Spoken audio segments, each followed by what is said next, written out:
नमस्कार, बहुत स्वागत। आप देख रहे हैं आपकी बात छत्तीसगढ़। मैं हूं अभिलाष मिश्रा। छत्तीसगढ़ में एक के बाद एक कई केंद्रीय जांच एजेंसियां कोई ना कोई बड़े मामले की जांच कर रही हैं। उस जांच को लेकर के कई बार हमने देखा है कि विपक्ष सीधे तौर पर उनके दुरुपयोग के आरोप बीजेपी सरकार पर लगाता रहा है, चाहे वो केंद्र सरकार हो या फिर राज्य सरकार।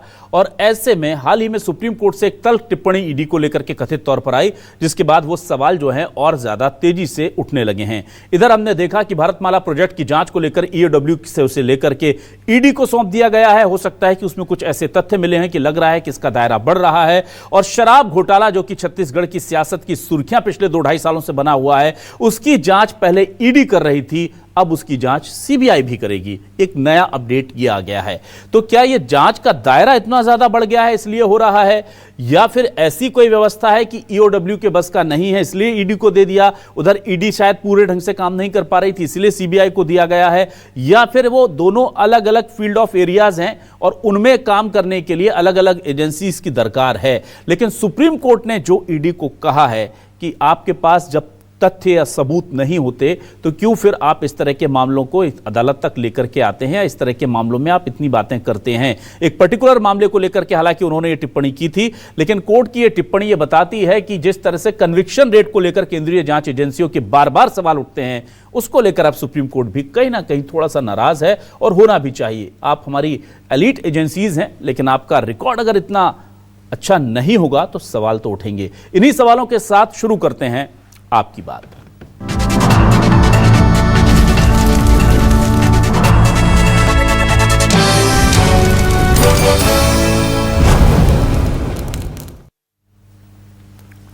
तो आपको बता दें कि जिस तरह से एजेंसीज जो हैं वो अपडेट की जा रही हैं या बड़ी एजेंसियों को शामिल किया जा रहा है जांच में, वो इस बड़े घोटाले और बड़ा घोटाला था इसकी तरफ इशारा कर रहा है, या पुरानी एजेंसी ठीक ढंग से काम नहीं कर पाई, इसको लेकर सियासत हो रही है। सुप्रीम कोर्ट की टिप्पणी को लेकर के भी सियासत है, बीजेपी और कांग्रेस के बीच बयान हो रहे हैं। सुनिए।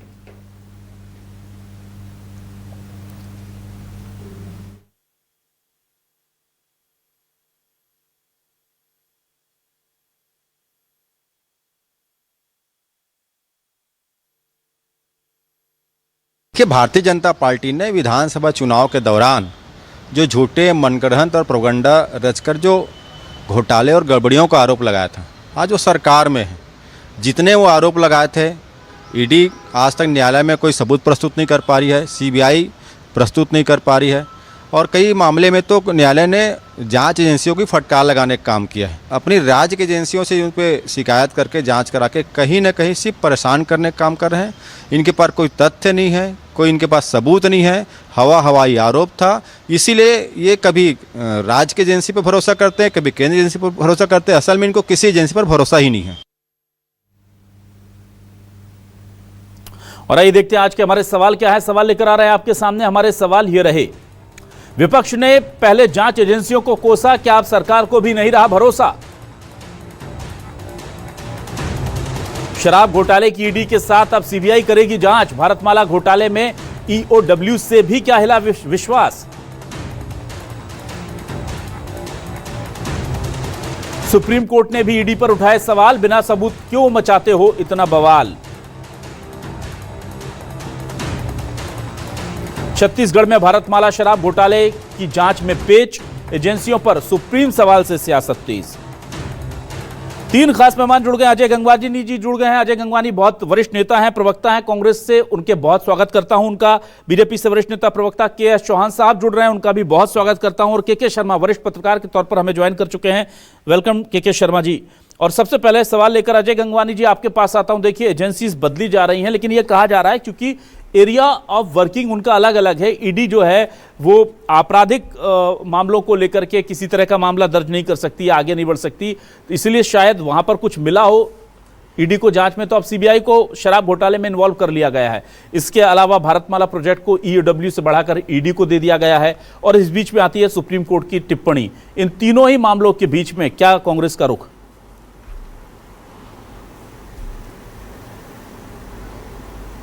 देखिए लाल जी, बहुत महत्वपूर्ण है कि सुप्रीम कोर्ट की जो तल्ख टिप्पणी आई है, पहली बार नहीं आ रहा विलास जी।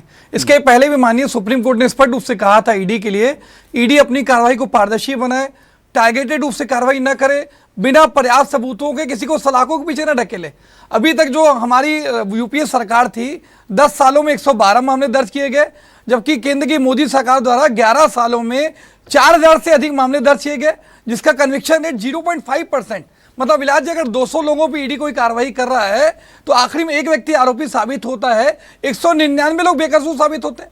तो आज कहीं ना कहीं जो संवैधानिक एजेंसियां हैं, जो केंद्रीय एजेंसियां हैं, जिनको संविधान के अनुरूप, कानून के अनुरूप पर्याप्त सबूतों के साथ, तथ्यों के साथ कार्रवाई करना चाहिए, ये कहीं ना कहीं केंद्र सरकार के इशारे पर जो टारगेटेड कार्रवाई कर रहा है, एलिमिनेटिंग डेमोक्रेसी के रूप में काम कर रहा है, ये किसी प्रकार से बिलाजी लोकतंत्र में स्वीकार्य नहीं है। दूसरी महत्वपूर्ण बात, भारतमाला प्रोजेक्ट की मैं बात करूं, आज भारतमाला जो प्रोजेक्ट है वो केंद्र सरकार का प्रोजेक्ट है। आज केंद्रीय एजेंसी का पैसा था, लगातार एक पूर्व मंत्री, भाजपा के एक विधायक और कई भाजपा के वरिष्ठ नेता इसमें शामिल थे। आज मैं किसी चैनल पे एक बयान सुन रहा था कि राम आसरा करके एक उदाहरण देना चाहूंगा। अभिलाषी राम आसरा करके एक किसान था जिनका 31,94,000 लगभग ये उनका मुआवजा बन रहा था। उसकी जमीन को 12 हिस्सों में करके 3,26,00,000 रुपए ये मुआवजा वसूल किया गया।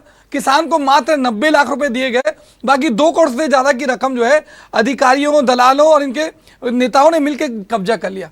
तो ये इतना बड़ा जब घोटाला हो रहा है, ये तो स्पष्ट रूप से दिख रहा था कि राज्य सरकार अपने नेताओं को बचाने के लिए आज जो है इसको ईओडब्ल्यू को जांच सौंपती है। ये देखिए, अगर कांग्रेस तो इस बात को स्वागत करती है कि चलो अगर केंद्रीय एजेंसी सीबीआई इसकी ईमानदारी से जांच करेगी तो ये महत्वपूर्ण है। क्या जो भाजपा के नेता शामिल हैं, पूर्व मंत्री या विधायक या वरिष्ठ नेता, क्या इन पे कार्रवाई करने का नैतिक साथ दिखाएगा? एक और महत्वपूर्ण बात मैं कहना चाह रहा हूं, आज झीरम की घटना हुई थी 2013 में, हमने 30 से ज्यादा नेताओं को खोया।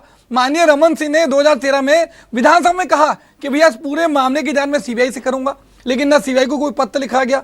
तो ये दिख रहा है कि जो सिलेक्टिव पॉलिटिक्स है, जो टारगेटेड रूप से जिस पे कांग्रेस पार्टी का आरोप लगता है, आज लगातार विधानसभा चुनाव के समय भी बहुत से आरोप लगाए गए, लेकिन ना ईडी के पास कोई तथ्य मिलता है, ना कोई सबूत मिलता है, ना फाइनल चार्जशीट पेश की जाती है। आज अरविंद केजरीवाल हो या आपके अन्य नेता हो, लगातार दिख रहा है कि आखिर में कोई आरोपी साबित नहीं हो रहा है। तो ये तो दिख रहा है कि राजनीतिक राजनीतिक छवि धूमिल करने के लिए माननीय भूपेश बघेल जी पे कार्रवाई की गई। तो अजय जी, फिर आपको यह लगता है कि भारतमाला घोटाले में भी सीबीआई जांच कर ले, कोई आरोपी साबित नहीं होगा, ऐसा है क्या?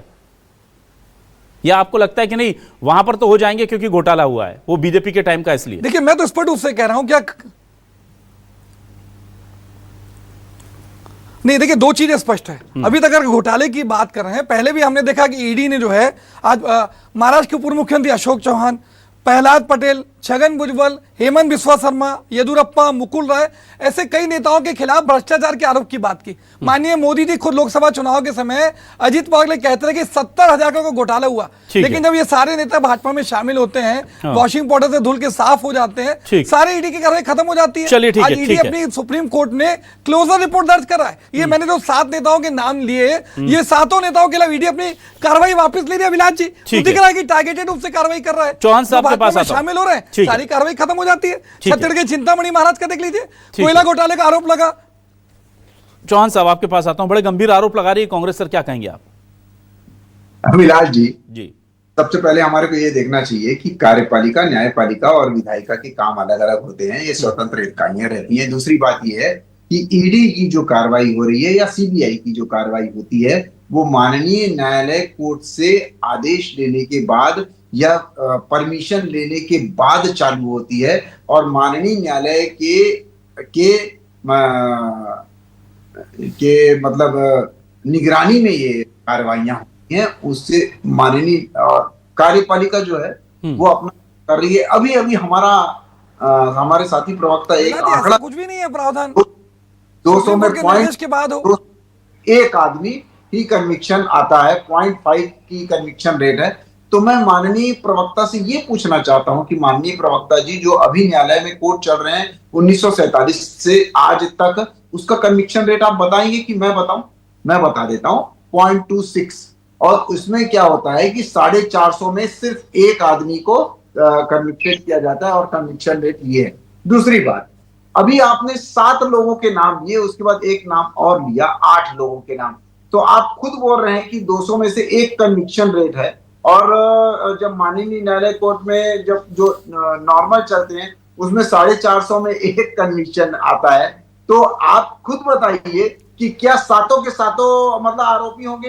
तो सब ये बात तो यही है कि आप क्या बोलते हैं तथ्यों के आधार पे उसके उनके ऊपर कार्रवाई करते हैं और आगे चल के अगर वो छूट जाते हैं तो ये हमारी न्यायपालिका का। हाँ जी, सुप्रीम कोर्ट की टिप्पणी सुन लीजिए। एक मिनट जंगवानी जी, मैंने आपसे सभ्यता पूर्वक सुनाया, आप भी सुनिए। दूसरी बात, अभिलाष जी, मैं ये भी पूछना चाहता हूं, अगर न्यायपालिका अपना काम उठा के दूसरी न्यायपालिका को कोर्ट में दे दिया है, तो कोर्ट में जब दिया है तो कोर्ट ने अभी तक उनको राहत क्यों नहीं बख्शी है? और सिर्फ राजनेताओं के ऊपर नहीं हो रहा है, ये व्यापारियों के ऊपर भी हो रहा है, ये दूसरे अधिकारियों के ऊपर भी हो रहा है। 200 करोड़ से ऊपर कैश और दूसरी जब्ती बनाई जाती है, तो वो क्या होता है? महादेव 5 नेताओं के नाम पूछ लीजिए। एक मिनट अजय जी आप जब बोल रहे थे वो सुन रहे थे ना। अजय जी प्लीज बोलने दीजिए।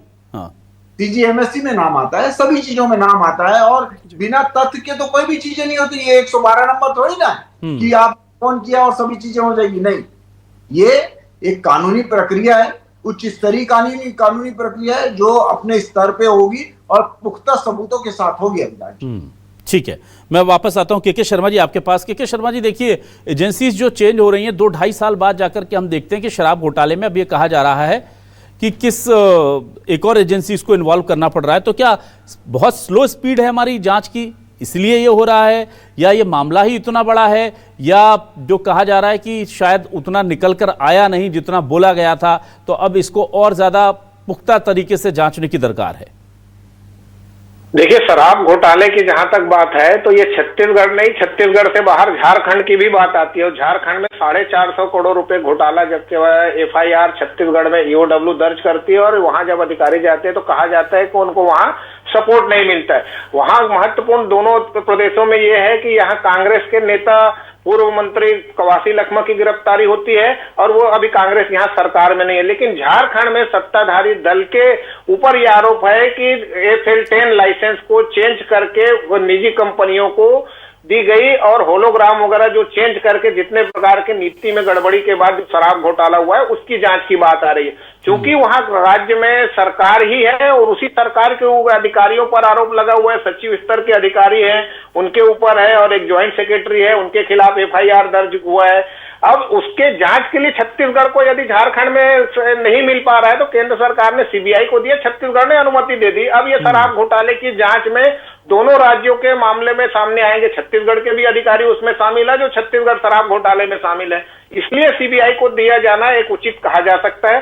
दूसरी चीज, तमाम प्रकार के प्रोजेक्ट की जो भारतमाला प्रोजेक्ट की जो बात हो रही है, बीरनपुर के मामले जो भारतमाला प्रोजेक्ट में यदि विपक्ष का कह रहा है तो मैं तो यही कहता हूं कि विपक्ष की मांग का सम्मान करना चाहिए। आप EOW की जांच रिपोर्ट समय सीमा में पूरा करा करके उसको यदि लगता है तो आप सेंट्रल एजेंसी जांच कराइए।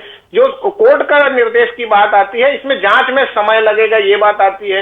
ये और जो पैसे का लेन देन हुआ है उसके जांच के समय नहीं मिल पा रहा है कि यहाँ पे पैसा लेन देन हुआ है, क्या प्रबंधन है, किस रूप में पैसे का लेन देन हुआ है 45 करोड़ रुपए, ये तमाम प्रकार की बातें हैं। ये कोर्ट में सबूतों के साथ जो सेंट्रल एजेंसियां जाती है और कितने लोगों को सजा देती है, जो कांग्रेस की ओर से बार बार कन्विंसर रेट की बात आती है, तो इसमें अधिक से अधिक मामले में आप सफलतापूर्वक यदि कोर्ट से सजा दिलाते हैं। और महत्वपूर्ण जनता की ओर से है कि जो पैसे की आप बात कर रहे हैं, चाहे झारखंड में 450 करोड़, यहाँ छत्तीसगढ़ में 2161 करोड़ रुपए, उसके बाद अन्य घोटालों की बात करें तो उन सब में यदि आप दोषी ठहराते हैं और राजस्व को वापस ले आते हैं तब तो ये सफलता मानी जाएगी। जनता इसका इंतजार कर रही, नहीं तो राजनीतिक आरोप जो लगा रहे हैं, राजनीतिक कारणों से ही यदि आरोप लगते यदि घेरते हैं, आरोप से ही तो चुनाव में तो नुकसान हो ही जाता है किसी भी नेता के खिलाफ। ऐसे मामले में क्या फास्ट ट्रैक कोर्ट के माध्यम से या समय सीमा में जांच पूरी की जा सकती है क्या, इस पर विचार करना चाहिए।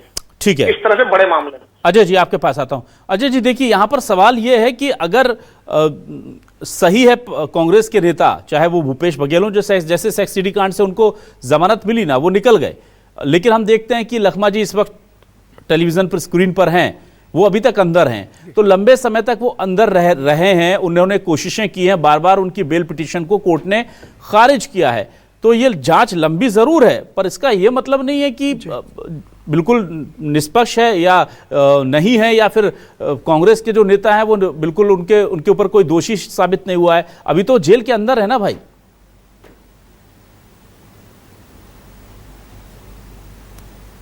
अभिलाष जी देखिए, अगर आप ना वरिष्ठ पत्रकार हैं अभिलाष जी, मेरे से शायद ज्यादा आप समझते हैं संविधान को, कानून को, सुप्रीम कोर्ट की। बहुत महत्वपूर्ण बात मैं कहना चाह रहा हूं आपके लोकप्रिय चैनल पे। सुप्रीम कोर्ट ने 3 स्पष्ट रूप से कहा। पहली बात कि किसी भी मामले में ईडी जानबूझकर अपनी फाइनल चार्जशीट पेश नहीं कर रही है, क्योंकि जब तक फाइनल चार्जशीट पेश नहीं होगी, न्यायालय उस पर चर्चा करके जमानत नहीं देगी या उचित निर्णय नहीं आएगा आखिरी तक। ये लगातार जो लिंगर ऑन करने का जो प्रोसेस है, उसी के लिए सुप्रीम कोर्ट ने आपत्ति दर्ज कराई कि अरविंद केजरीवाल को जानबूझकर लोकसभा चुनाव के समय लगातार ट्रायल चलता रहा, चार्जशीट पेश नहीं की गई, ताकि लोकसभा चुनाव के बीच में उनको जमानत न मिल सके। ये सिर्फ इकलौता उदाहरण नहीं है, ऐसे बहुत सारे उदाहरण हैं जो ट्रायल है वही कहीं ना कहीं जो है उनके लिए सजा साबित हो रही है। ये जानबूझकर हजारों पन्ने का आज शराब घोटाले की अभिलाष जी बात हो रही है, तो एक बहुत महत्वपूर्ण बात मैं कहना चाह रहा हूं। आज तक जो है ईडी इस मामले में जितनी कैश की बरामदगी या सबूतों या तथ्यों की बात कर रही है, अगर आपके पास पर्याप्त तथ्य हैं, सबूत है, तो आज ईडी जो फाइनल चार्जशीट पेश क्यों नहीं करी है। दूसरी महत्वपूर्ण बात मैं ये कहना चाह रहा हूं कि दिल्ली की आप सरकार के ऊपर जिस ईडी की कार्रवाई चल रही थी कि आप जो है FL10 FL10B लाइसेंस हटा के डायरेक्ट कमीशन के चलते शराब निर्माताओं से खरीदी कर रहे हैं, या 16 माह की शायद सरकार ने FL10 के 10 FL10B के 12 कुल 22 लाइसेंस जिनसे ये इन्होंने अनुबंध किया था कि 1 साल तक वो शराब निर्माताओं कंपनी शराब खरीद के इनको सप्लाई करेगी। आज अचानक समयावधि पूरी होने के पहले उनके लाइसेंस कैंसिल कर दिए गए।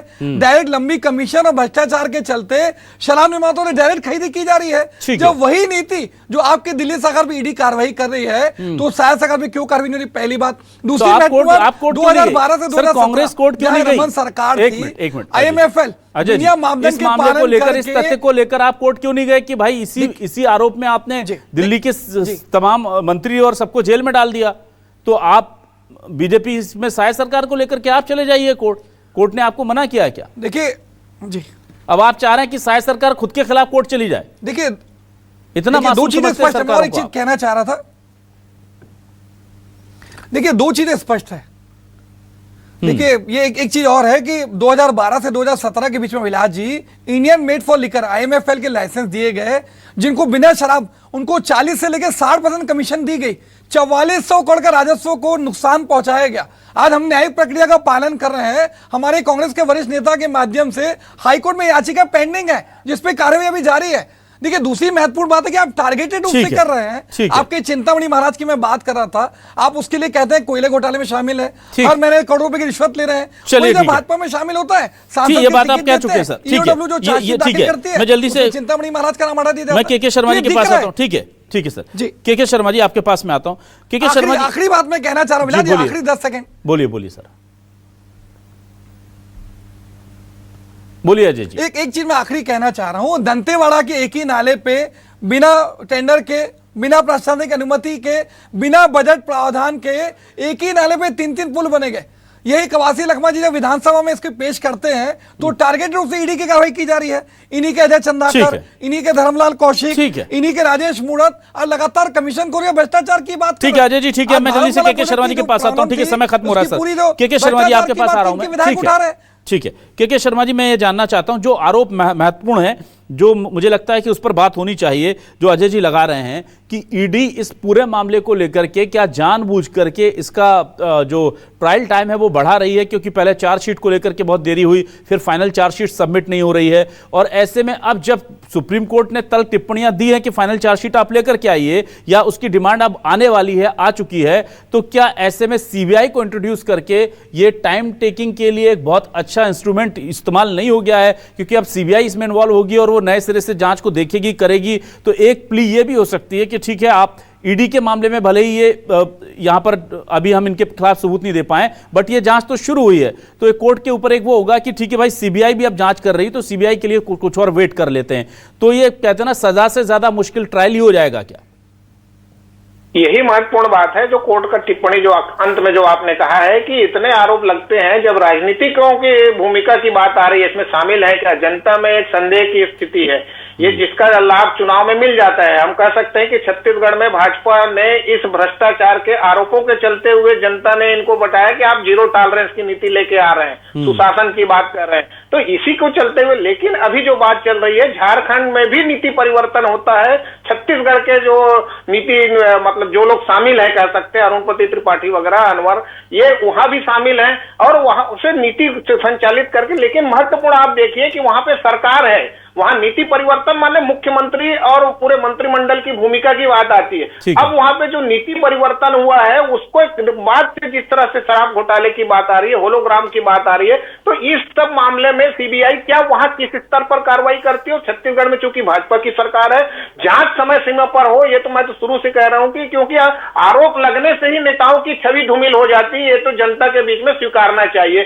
जब तक पुष्टि न हो जाए। इसका नुकसान चुनाव में हो जाता है, उसके बाद भी यदि लंबा होता है। एक है जैसे आप कोयला घोटाले में देखिए, ईओडब्ल्यू से जब जमानत होती है तो एसीबी की कार्रवाई होती है। कार्रवाई से कहीं कोई जनता को दिक्कत नहीं, जनता को यह है कि आप वास्तविक दोषी को सजा दिलाएं और राजस्व को वापस लाएं, ये महत्वपूर्ण है। ये कब तक पूरा करेंगे आप? ठीक है, मैं चौहान साहब आपके पास आता हूं। चौहान साहब, पहले सवाल के जवाब में आपने 7-8 नाम गिनाए थे जो अजय जी ने उनका जिक्र करके कहा था कि कन्विक्शन रेट जो है वो नहीं है, तो 7-8 लोगों में कैसे आप कह देंगे कि दोषी सिद्ध होते हैं?